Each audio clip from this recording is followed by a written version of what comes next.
Welcome everyone to the Minnesota Twins franchise. My name is MrHurriicane. We continue with Minnesota today, and we begin by taking a look at a couple of prospects that have caught my attention. Being a rebuilding franchise, one of the most important aspects is to find the right young players to build around, and we need starting pitching. There are some really good options in this upcoming draft. Maxwell Fowler right now is my favorite at 18 years old, 6'4", 200 from Pennsylvania. And they're saying his estimated MLB date is 2018. A rookie at 18 years old playing in the majors potentially. There's also Benny Yamamoto, who is 19 years old and also has a lot of potential. The draft is only a couple months away on June 12th, and we already know we're going to have the number 1 overall selection. So it looks like we'll have options for starting pitching. Now, continuing on with the Twins this year, look what we have done to the White Sox, who are 2-10. We take this series from them, scoring 17 runs, 6 homers, 1 from Dozier, 2 for Mauer, 2 for Sano, and 1 for Eddie Rosario. Now, unfortunately, against Cleveland, I knew things would get a lot more difficult. They are the top team in the Central, and were, of course, the AL pennant winners last year, and were very close to winning the World Series. They have a really strong lineup, and I thought this was a perfect time to finally see what Adalberto Mejia can do. He's our rookie pitcher who's made 2 starts so far and actually has the best ERA on the team, although limited sample size, and he hasn't faced the team quite like Cleveland. So I wanted to see what the young left-hander could do. He has a lot of potential, but we want to see if he is ready for the majors. First batter of the game is Michael Brantley, a very good leadoff hitter. And in this first at-bat, I got to see a little bit of Mejia's control, and it was tough at times for him to hit his spots as he walked Brantley here on just 5 pitches. That brought up the shortstop Francisco Lindor. And Mejia wasn't exactly getting these close calls either, and Lindor gets a soft ground ball up the middle, so the first 2 for Cleveland reach. And that brings up Edwin Encarnacion with a line drive into the left center gap, as that will plate 2 runs and put Cleveland up here in a hurry. Mejia allows a walk, single, and a double to begin. That brought up the cleanup hitter Carlos Santana, who drove one a long way to right. 4-0 Cleveland after a 2-run shot. Mejia gives up 4 without even recording his first out. I knew this was going to be a really tough start for the young pitcher, but I wanted to see him hopefully battle. Unfortunately, we just lose this game to Cleveland. They went up early and never looked back as they take the third game of this series 11-2. Scoring in just about every inning here, as Mejia only lasted 3.2 innings, allowed 8 hits, 7 runs, 3 walks, and 4 strikeouts. So we did indeed get swept by the Cleveland Indians in 4 games, and then the Tigers came back and took 2 of 3 against us. I wanted to see Adalberto Mejia again, now in our first non-division game, as we take on the Texas Rangers on the road. 2 teams struggling here, well below 500, both needing a win. It was Mejia versus A.J. Griffin, another pitcher who has kind of struggled this year, more walks than strikeouts, an ERA around 5, and an 0-2 record. So in the first inning, our new leadoff man, Byron Buxton, now has that role, and he wastes no time in this matchup. The first pitch is driven to right center, and you know with his speed, once the ball hits that right center gap, we're thinking triple immediately, and that's what Buxton does.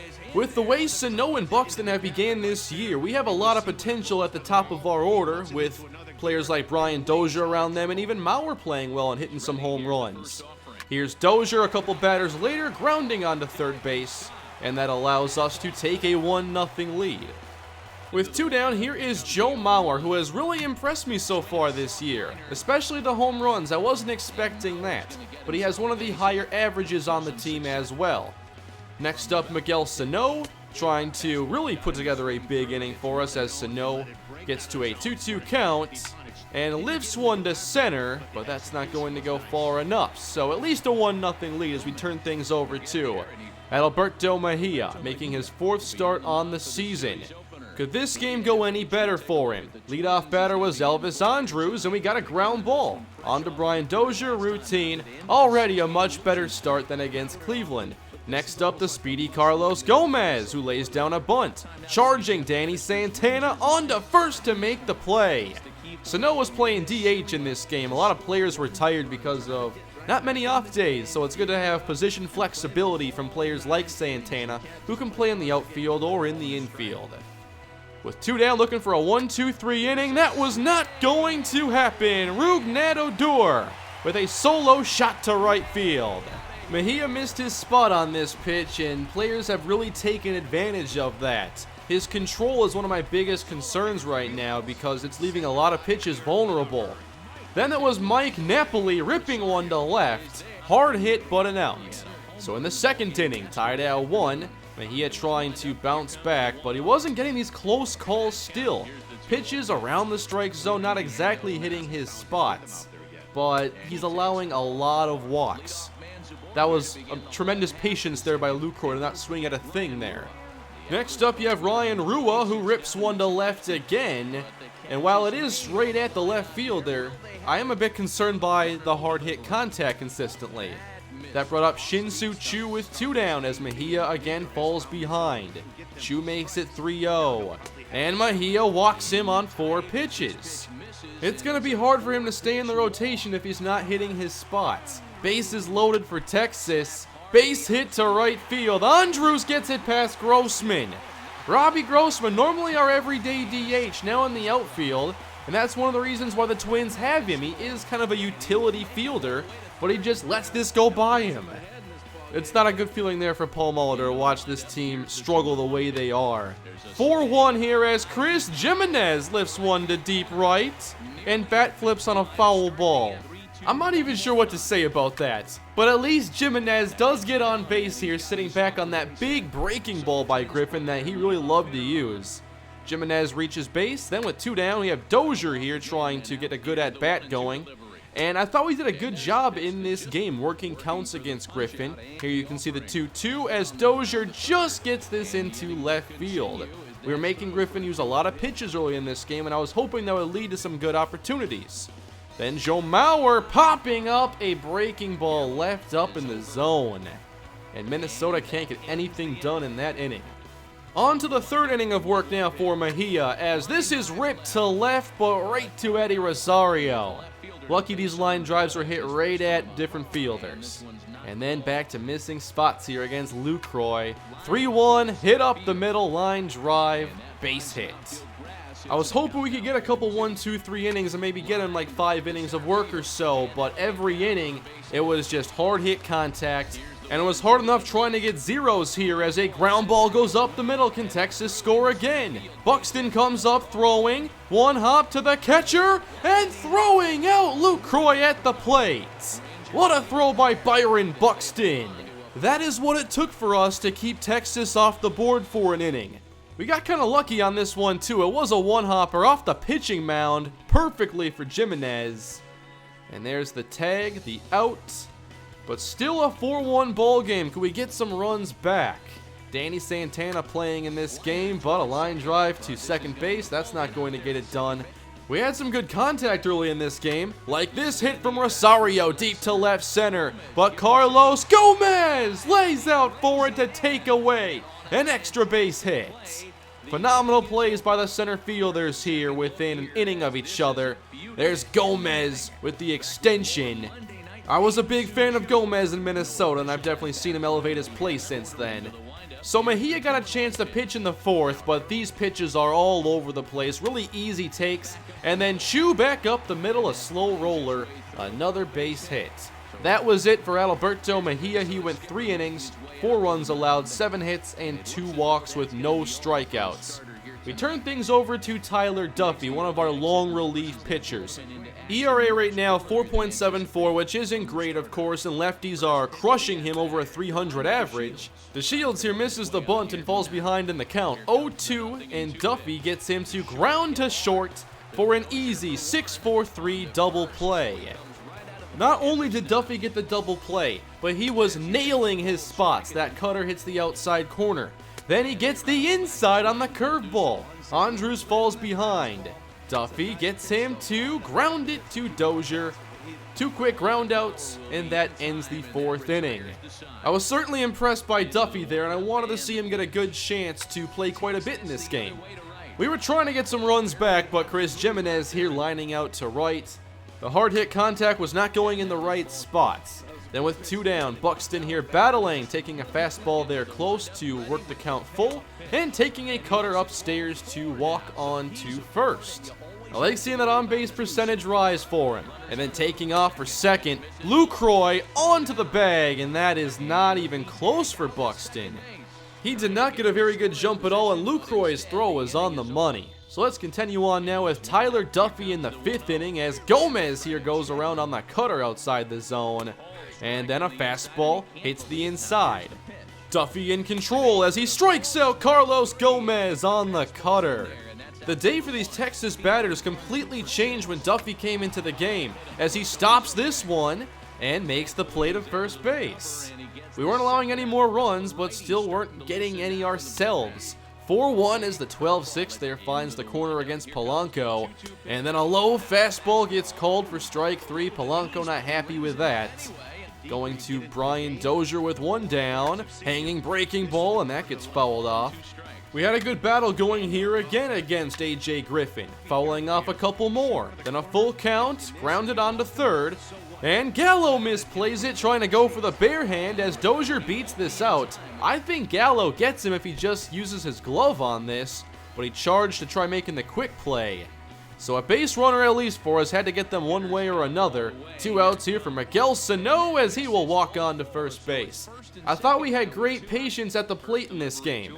Then it was Danny Santana grounding to short to end the inning. Our patience was better than the actual contact we were making, unfortunately. Duffy's still in the game into the 6th here as we get the pop-up. Easy play here as Polanco gets into shallow center to glove that. Next up, you have Shin-Soo Choo. Fly ball hit lazily to Eddie Rosario, and he makes the catch again. Duffy looking for another strong inning in the 7th as DeShields gets one through and past Polanco. And he's got some blazing speed as he turns the corner at first and reaches second, turning that single into a double. Bringing up Elvis Andrus, a 3-1 count here for Duffy as Andrus here tried to lay down a bunt. And then base hit into right field. And you're not going to throw to Shields on that, so Duffy gives up his first run. But could he at least close out the inning? Full count here, and Mike Napoli rips one. Deep left field that has a chance to go. And it'll bounce off the wall here for Rosario. Another run comes around. Duffy allows his second. That made it 6-1 as we tried mustering some offense late. Jorge Polanco draws our 3rd walk of the game. Then you have Brian Dozier ripping one but wide of third base. The fans must have been bored or something because they started to play a little bit of beach ball out there in the outfield. This interrupted another battle from Brian Dozier at the plate. Finally back to baseball here, 2-2, and Dozier pops up, and that is going to drift toward the seats. And it does get into the fans, so Dozier here again, taking a fastball low. He had some terrific at-bats in this game. Then a breaking ball left up, and it looks cool off the bat, but that is just a sky-high fly ball to left field. Dozier way underneath it, and we kept running out of outs. 2 out here in the 8th as Mauer popped up another one. He just could not take advantage of these high pitches. So into the 9th inning now, our last chance to muster any offense as Miguel Sano puts the power on display. And that is gone. Sano's 4th of the season. Still in the top 10 for batting average in the American League and having a really good start to this season. We just have to start getting more on base for him so these home runs can do a bit more damage. That made this a 4-run game, and followed up by a Danny Santana line drive to right center. So we go with a homer, then a double. Where was this earlier in the game, everybody? We brought Kenny Vargas here off the bench, a player we haven't really seen quite yet. He has switch hitting power, and gets one through the infield here for another hit. We're not going to test the throw here, but we had a little something going, as Jimenez lifts a fly ball to deep right. And that will bring home another run. So we make it 6-3. It's not completely out of reach at this point. Byron Buxton up with 2 down and grounding on to first as Texas closes out this game. So my main takeaways in this were that Alberto Mejia probably is not ready to be a major league starter, and I have real concerns about his control. maybe some time at the minors would do well for him. And how coincidental was this? Very interesting, right? We're going to come back to talk about Mejia and the roster after we go through a little critical situation here, as Buxton had a 10-game hitting streak. Minnesota up 3-2 here as Texas gets a big fly ball to deep center, but Buxton's speed is enough, and look how long he waits before that comes down. I love having his range in center.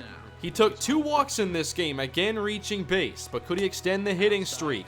That fastball's outside the zone. He gets ahead 2-1 and pulls one to third. It's not fielded cleanly, and Byron Buxton is safe at first with now an 11-game hitting streak. While we are struggling right now as a team, that is one thing that's working out great for us so far, Buxton's play.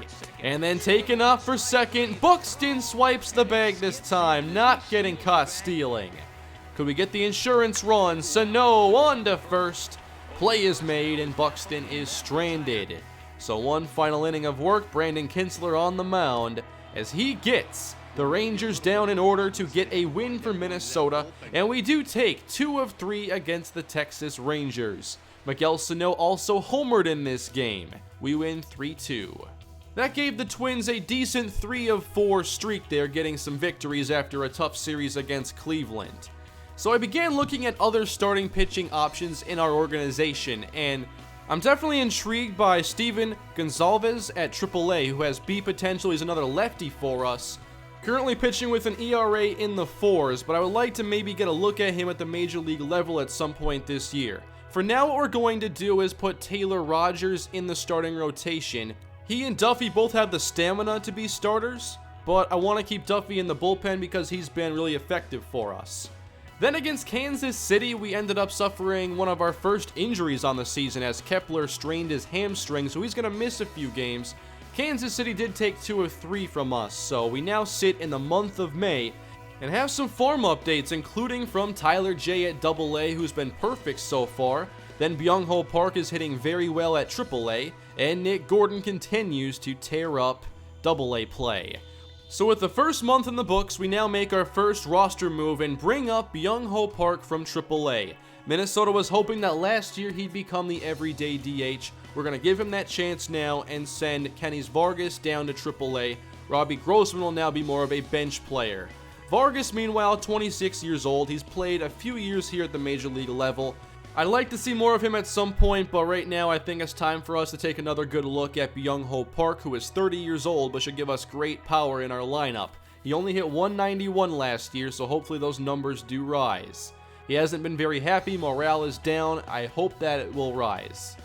We are currently 10-15 on the season, so we cover a lot more ground in this episode. The Indians, 20-6. That is tough to compete with. Here are the numbers for us on the year, as Miguel Sano leads us in hits, also in average if you account for at-bats, and has 13 RBIs. Mauer also has 13 RBIs and 5 home runs, so good to see him back to swinging a pretty hot bat. Brian Dozier hitting 267, Buxton at 293.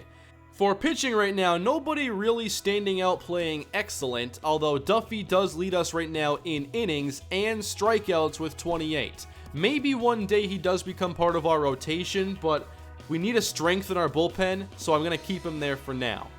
At the AAA level, Quentin Berry has 13 RBIs, and that leads the team batting .316. Unfortunately, he is 32 years old. I'm not sure if he'll ever play at the majors this year. I want to focus mainly on the younger talent in our organization, especially for later in the season call-ups. We do have some pitchers, though, playing pretty well. Fernando Romero, 3.47 ERA, not getting the run support, so he's 0 for 3. He has good potential and has good velocity, so perhaps he ends up being called up at some point. I was hoping that Jose Barrios would get out to a better start and maybe he'd be called up at some point this year, but right now he needs to get things figured out in the minors. Maybe he goes down to AA to get some innings there. At AA, we have a couple more standouts with Daniel Palka hitting .207 but 5 homers, 11 RBIs, and then Nick Gordon, of course, .339 average. He is our only top 50 prospect. On the mound, we do have Tyler J right there with 6 saves, and we could use maybe a closer for the future, so I'll keep him in mind. Tyler J, B potential, left-handed. and only 23 years old. Let me know down in the comment section, who in our farm system do you want to see the most if I do get some games in here with the AA players or the AAA players? And are there any players you think should be called up in the near future? Perhaps we could see some other pitchers come up, or maybe some bats to help out our offense a little bit. Anyway, that is going to do it for this episode of the Minnesota Twins franchise. When we take the field next time, we're going to get in one game at least against the Boston Red Sox. We'll have Taylor Rogers making his first start in the same game against Chris Sale. Wish us luck, I'm sure we're going to need it. Thank you all for watching. I hope you are enjoying the Minnesota Twins franchise. If you are, please leave a like and leave your feedback down below. And don't forget to subscribe to the channel. I'll see you all next time. Have a great day.